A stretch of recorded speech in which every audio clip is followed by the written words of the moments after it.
Hello and welcome to the Sky Blue Times YouTube channel. Today I wanted to go through the match against Palermo, talk about the players that stood out, the 11 that we saw between the two different halves, players that I think will be involved in the game against Wolves, players that we missed, some things that stood out with the system, with the tactics, some of the things that different players did, and just kind of give my general thoughts on the match as we head into the opening game of the Premier League season for Manchester City, which will be against Wolves on Saturday evening UK time, about 5:30. So yeah, let's get straight into it. This is the rough kind of idea of a setup that we've seen throughout that first half. Oscar Bob, Marmoush, Haaland occupying the opposition back line, Marmoush and Bob holding that width. The likes of Shirky, O'Reilly, Rico Lewis and Aït-Nouri are all trying to find spaces between the lines. Rico Lewis and Aït-Nouri in particular would drift out wide if need be, but primarily they're trying to find the space centrally. Nico Gonzalez, playing as that number 6, would drop in between the two centre-backs when they'd split, and looking to come deep and collect. Shirky had a lot of freedom to be able to come deep and get involved, and I think particularly that first half you saw a team that struggling to kind of find the right tempo, where they were playing very quick and almost rushing it at times, and then not being able to get that final pass right. So you'd often find the likes of Shirky, but then that final pass into Haaland, into Marmoush, just wasn't being played and timed correctly. And so yeah, we saw that kind of like tempo, them finding their kind of rhythm. Shows you that these players, this is only one friendly game, so they're not going to be immediately hitting the ground running. You think Kusanov only played one game in the Club World Cup. John Stones didn't play any games in there. Nico Gonzalez played one game there. And obviously the whole setup of the team is not one that we've seen week in, week out either. So to be expected, and you saw across the half them improve that and just settle down more into the game. But yeah, that was the kind of thing that we were looking at. Those two centre-backs, Nico's a 6, the other players between the lines, and then they were looking to keep Haaland, keep Marmoush and Bob high up the pitch in space, so that when they're able to find the other players between the lines, the likes of Shirky and Rico Lewis are able to turn, drive forward and play these passes in behind to these three players that were up high on the pitch. See a little bit better here. Trafford obviously making his debut since returning, able to set up and push into the middle should City be building really quite deep, and need to play it short. Kusanov and Stones splitting either side. Kusanov is the left centre-back. I think he showed in this game that he's more than capable of being that left centre-back. Should Vardiol be injured or need to be eased back in, or for any reason why there's not somebody that plays a left centre-back, Kusanov showed in this game he can do that. And then, as I've highlighted, the likes of Aït-Nouri, Rico Lewis either moving inside, pulling out wide. You've got your forward line that are looking to make these runs in behind. The likes of Bob and Marmoush would at times drop deep to try and get on the ball and then turn around the opposition player that was putting pressure on them. And then obviously the likes of Shirky and O'Reilly that are kind of moving centrally, trying to find space between the lines. And as I mentioned, they were, I think, struggled initially in the first kind of 10-20 minutes of people not getting in each other's ways, and as I mentioned, trying to find the right tempo, trying to play those passes at the right moments and then execute that next pass to the likes of Marmoush and Haaland. They struggled at times, especially with the playing short aspect as well with James Trafford, and the centre-backs almost kind of knew they needed to play it short, but then they couldn't find that next pass back out, so they just kept going, and obviously very good technically, all the players be able to keep hold of the ball, but we're struggling a few times to find that pass out past the press to then advance it. But all things we should expect. This is the first kind of proper pre-season game for next season. These are players that are brand new, and the encouraging thing with the likes of Trafford and Kusanov and so on is all of these players didn't look phased by the fact that they struggled in some of these moments, or they've misplaced a pass, or weren't in the right position for some of these moves. You just saw players that were just forgetting about it and then just kept going on and trying to get it right. Kept the ball moving, kept the game flowing and trying their best. And you saw as we went more and more into the half, you saw that improvement. So as I mentioned with James Trafford here, this was just one thing, and it's very, very tiny amount. So I'd really be sceptical about reading too much into this, particularly his performance. But is this thing here, and we saw this mistake where he receives the ball and he closes his body off so he's facing more towards Stones, and he takes a touch instead of playing that pass first time, which then gives the opposition the ability to press him. So they jump on there, makes it easy to press because his body's kind of closed off to the left side, which would be towards Kusanov, towards Nico that's dropped in over here. So he's limited his angle, then he's taken a touch, so he's given the opposition the time to then jump on and press. Stones tries to give him an angle here that he plays to, and it goes off deflected for a corner. But these are things where you would see with Edison in the second half. He had an occasion like this, but when that ball got played back to him, he wasn't closed off, he was facing forward, and he played that pass straight away over the top. I think it was around over here to one of the wingers that would have been Savinho at the time, but he didn't take the risk, he just played it. And obviously that comes from the fact that Edison knows where those passes are. He's got his body opened up, he knows where the players are and the spaces to be able to hit with those passes, and you could tell with Trafford he wants to play short, and he's nice and cool and calm. And as we saw, as I mentioned earlier with other players, you saw that despite this mistake, he just carried on business as usual, which I think is really good to see. But it's just those kind of occasions there where you don't want to close your body off and give yourself and make yourself that easy target to press. And better players in the Premier League, when it comes to taking advantage of these situations, will jump on him. But knowing that we've got Edison and he's got this season to work his way in Trafford, I think he'd be more than fine. There was one time where they played that long pass into Haaland, which, if you remember that, you would have seen that hangs quite high in the air when he does play those long passes, but makes it to Erling Haaland more than fine. There were a couple of other nice long passes and chip passes out wide, but nothing really too spectacular and nothing overly bad. This was just the one thing I thought was worth mentioning, but I think he will be more than fine when it's moving forward into the next games and settles more and more into the team. If we just move on, so this is an example of Palermo trying to play out, and I just wanted to highlight this as I've done online. I've done it on the newsletter as well. So Bob makes this press, and Rico's jumping up here, and you can see the distance that Rico Lewis has to cover. And this is a thing to remember when we were talking about what right backs we could be going for, and then Matheus Nunes, how well does he do? This is the exact kind of area as a right back for Manchester City you need to do very well. You need to time those jumps to arrive and give the opposition no time to be able to play the passes. As I mentioned throughout this video, this is pre-season, so it's more of just a discussion of these different things rather than me pointing out and saying that's a mistake that we'll see all the way throughout the season. And Rico has lots of games where he does time these jumps very well, but he's not that person that's got a kind of explosive acceleration over such large distances to be able to cover that consistently. So it's about timing it, making the right decision at the right time, sort of thing. But yeah, because he's too slow on here, even though Bob's made a good effort there to press, Cherki's come across to cover this guy, Nico's pushed up to cover this guy, you've got O'Reilly there, should the pass go across, in a good position to be able to deal with that. Marmou's starting to make his way across, Erling Haaland's there in case the guy tries to go back and play it across to a defender or across to the goalkeeper. He's ready to jump on there. So the rest of the team, good position. Rico Lewis just that couple seconds behind, and then because he is that bit behind, this guy now has the ability to play a pass over the top.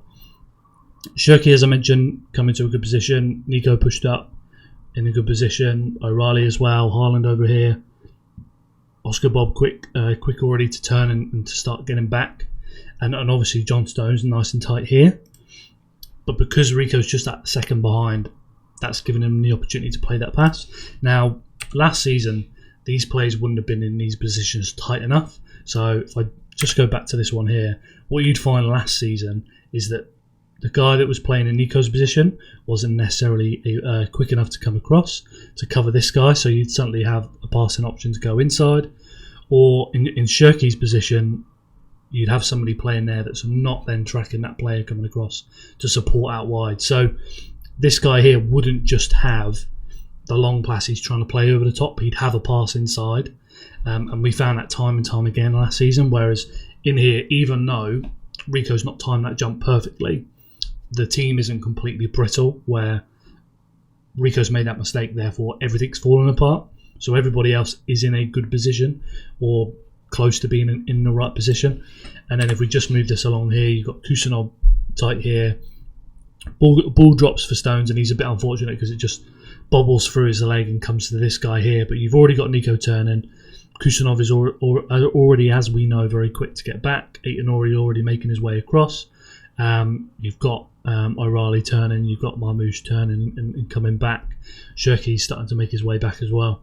So you've got players already on the turn and starting to make their way back towards their own goal.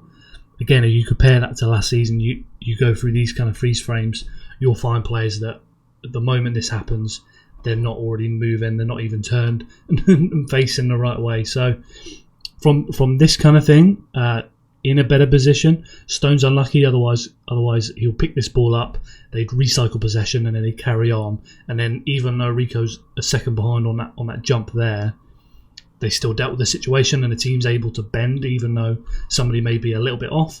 And that's the thing when you're talking about a team out of possession. It's not just about being flawless all the time. You then have to have within that players that can adjust and handle the pressure. And if somebody's a little bit behind, they're still able to make that kind of recovery. And that's why when people highlight somebody like Declan Rice in midfield for Arsenal, he'll be able to cover on some of these mistakes because he has that athleticism, the way he's able to cover the ground and so on makes up for that. Whereas you look at City last season, and if somebody wasn't perfect, they were getting played through. And particularly that period, November, December, it was just time and time again. So yeah, I just thought I'd mention this. I thought it was good to see all this. It shows you when you're looking at right backs, the guys that we got need to nail that. Time that very, very well, and Cancelo's somebody that could always do that. Carl Walker could always do that. So when you're looking at the likes of Rico Lewis and Mateus Nunes playing there full time, and then looking ahead to the future about who could come in as a right back, that's just one thing that you need to be confident that right back can do. So yeah, if we just move that on, and then obviously they go to an attack. But then this is for the first goal, Shirky dropping deep, as I mentioned at the start of the video. A lot of freedom for him to move across the final third, particularly to move deep. Whereas De Bruyne, you'd look to see him kind of pop out in these half spaces to be able to drive these crosses into the box. Whereas Shirky, I think you'll see more of him kind of deep where Rodri would kind of be, looking to play these balls over the top, as well as trying to combine with other players in these like tight spaces in central positions. But yeah, as we see here, Rico Lewis, he finds in between the lines, so he plays the pass to Rico. Rico's then able to drive into that half space. John Stones actually making that run towards the near post. So this is John Stones here. Bob out wide, occupying this fullback. So John Stones makes that run. This guy's coming across to try and deal with Rico Lewis. And you'll notice Erling Haaland here stand still and not make that run. So he's seen Stones making that run towards Rico driving there. And then Erling Haaland's hung back around the top of the box to be able to receive that ball. And we saw a couple of times in that first half, Rico play these passes across. A number of City players getting into those positions, but then just couldn't get the ball out of the feet and make that right pass, make that right next action. But in this one, Rico Lewis is able to do it. Get that pass across. Stones continues his run. Rico continues his run into the box as well, which is good to see. And then ball makes its way to Erling Haaland, touch out of his feet, and then with his weak foot finishes across to the far left corner. So yeah, good goal. I think goal that was coming from the kind of chances that they were creating. I think it's good to see this kind of movement from Erling Haaland. And another thing that stood out to me from that game with Erling Haaland was just the number of kind of moments where he was linking up with other players, whether it was in the build-up, dropping deep, looking to try and turn and play another player in behind, like he did with Marmoush a few times, and as well as that, it's in and around the top of the box, playing 1-2 passes with players. We saw that a few times from Erling Haaland in this match, which was really good to see. If we just move over to this one here, so this is when we got to second half. We got complete change of the team, apart from Haaland that stayed on to around 60 minutes. And then we had Divine Mikasa come on, who, in my opinion, had a good performance that you'd expect from a very young player, stepping up, jumping from under 18s, who's played minutes in the 19s, who's played minutes in the EDS, but but not loads, and has jumped straight up into the first team to make his debut for them, and just made sure I think he barely put a foot wrong, dropped nicely as he was playing as that false nine, dropped nicely into pockets of space, wasn't in people's ways, clean and tidy on the ball, nice first touch, and then obviously, as we'll get onto later in the video, he was involved in the second goal for Rangers with a lovely touch. So I think he definitely did himself proud, and if you're Pep Guardiola, I think you'd be more than happy with his performance, and know that's somebody that, certainly when it comes to some of the League Cup matches and FA Cup matches in the earlier rounds, that's definitely a player I think they'll try and work into the team, and that'll be a good step for him forward, at least this season in his career. But yeah, back to the team. Near enough, all the team changed apart from Haaland. Changed in the build-up, so Ake's playing at left back. He splits really out wide. Ederson would step out as that kind of left centre back. Diaz as the right centre back in the build up, and then Akanji out wide. Mateus and Nunes would move inside. He was trying to find spaces in the kind of like half space here, and you'd often find a few times, and this was involved in some of the goals, was they would find him as he's getting pressed by one of the opposition players, and then he's able to turn past that pressure, drive forward, carry the ball, and utilise that strength of his really, really well to move the team up the pitch. You've got Tijani Reinders showing that between all these different games, he's really going to change up his role in the team. So we've seen him in the Club World Cup play as more of a 6. We've seen him play as a number 8. And we see in this match, he was not somebody looking to get involved heavily, and it was much more about his movement, arriving into the box, linking up play in odd little moments, and then making those runs in behind, particularly the kind of right-hand side, right half space that he was attacking, as Erling Haaland was moving more centrally, and then you had Doku kind of more isolated on the left-hand side. I think Doku in particular, I'd say when I was talking about the tempo at the start of the video about the first half, felt like in this one it was a little bit too slow, and the kind of opening 10-20 minutes they were finding Jeremy Doku a few times isolated, but he was not 1v1, he was 2v1, and they were quickly doubled up on him. He didn't really have that support from the likes of Bernardo Silva and Nathan Ake, which you'd expect. Bernardo had a lot of ground to kind of come centrally over and then being like an overlapping runner, rather than a midfielder that was trying to occupy and support him quite often. Nathan Ake, not somebody as a left back that's going to be bombing up and down, and really getting up there to support Jeremy Doku. So they were finding him in space, but he was quickly doubled up. So they just weren't doing a good enough job of getting the ball to him quick enough. And there were odd occasions where he did get into the box, a couple of box carries that he could do better on, but we didn't really see too much from Jeremy Doku compared to the Club World Cup, where I think he was one of the standout players. But then again, Omar Marmoush in the first half, I think, made loads of really good runs ahead of the ball, worked really hard off it, pressing the opposition, covering space, tracking back. Yeah, you don't come away having loads of moments in your head about what Omar Marmoush did very well in that game, just because they weren't able to pick him out enough times. And in Doku's case, it was just a case of not getting him the ball enough times 1v1 quick enough. Whereas on the other side, I think Savinho, particularly with the kind of movement of Reinders moving into the box, did very, very well. Mateus Nunes as well, driving through that space on the right side. So I think that kind of side was really quite promising. Whereas with Jeremy Doku, I think it was just a case of moving the ball better to him quickly. And we probably see that improve when we're talking about somebody like Rodri or Nico playing as the number 6. Particularly Rodri was in that 23-24 season.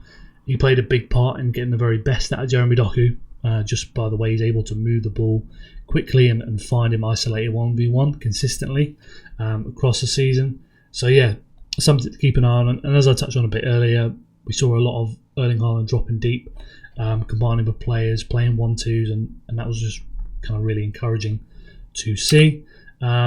Bit of an idea of the shape. This is a screenshot from that second half. You've got Savinho out on this side, Doku out on this side, Ake, Diaz, Akanji sat as a back 3, Gundogan as your number 6, Bernardo Silva, Reinders, Haaland, Mateus Nunes then makes that run inside at this time.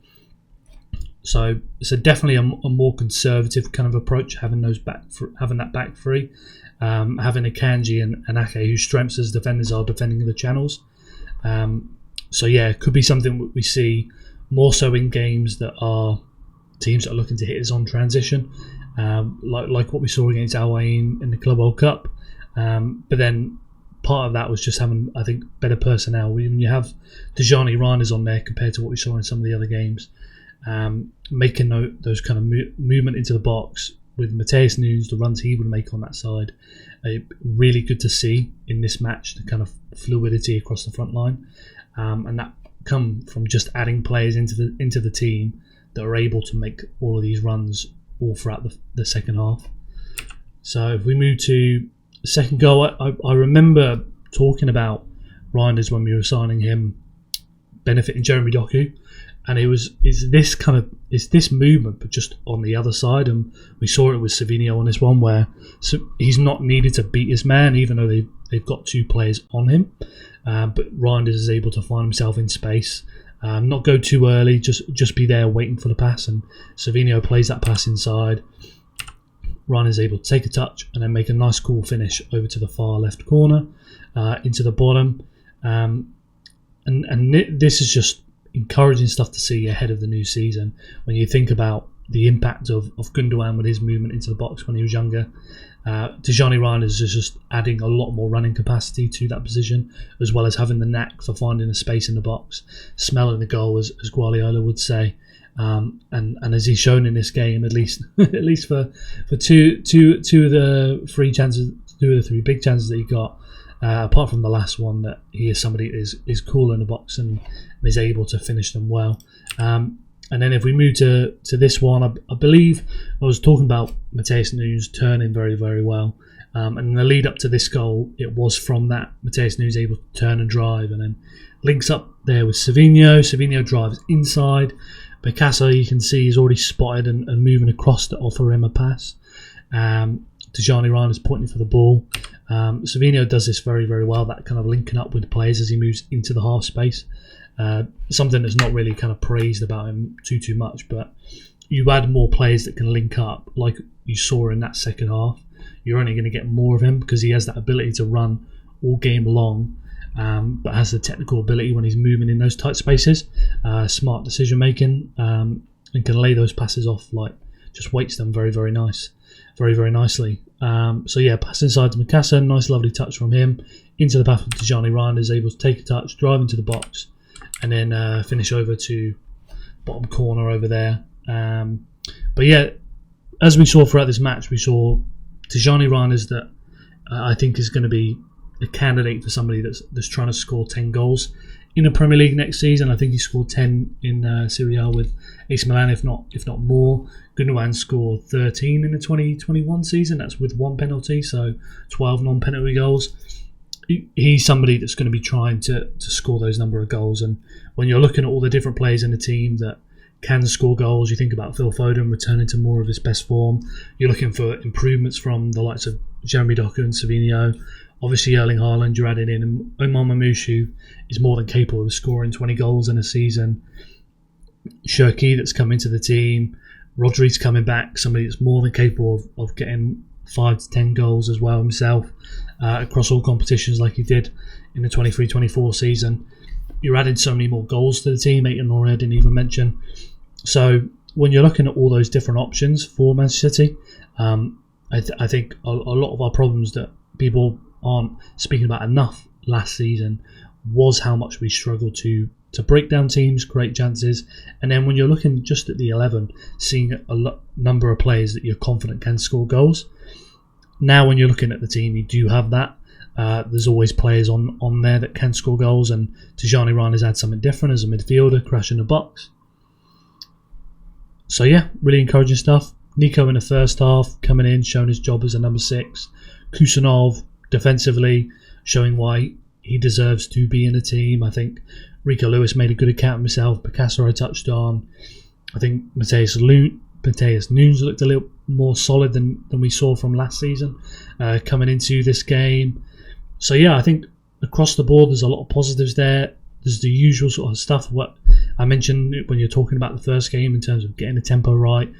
Players are looking rusty, and that's definitely going to be something when we come into those first couple games, is settling into them, getting rid of that rust and getting into the groove.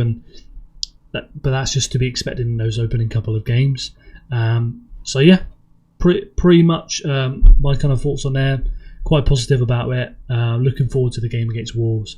I'll do another video when I'm kind of looking at who do I think is going to play for that match and go into that in a bit more detail. But I just wanted to give my kind of quick thoughts on the match that happened recently. And if there's anything you think I missed, anything that stood out to you, please let me know down below in the comments, and I'll jump in and reply to you. And could be something that we do in a future video we look at in more detail. Otherwise, please make sure you like the video, subscribe, support the channel, and don't miss out on the next video. Otherwise, we'll be back with plenty more content this week.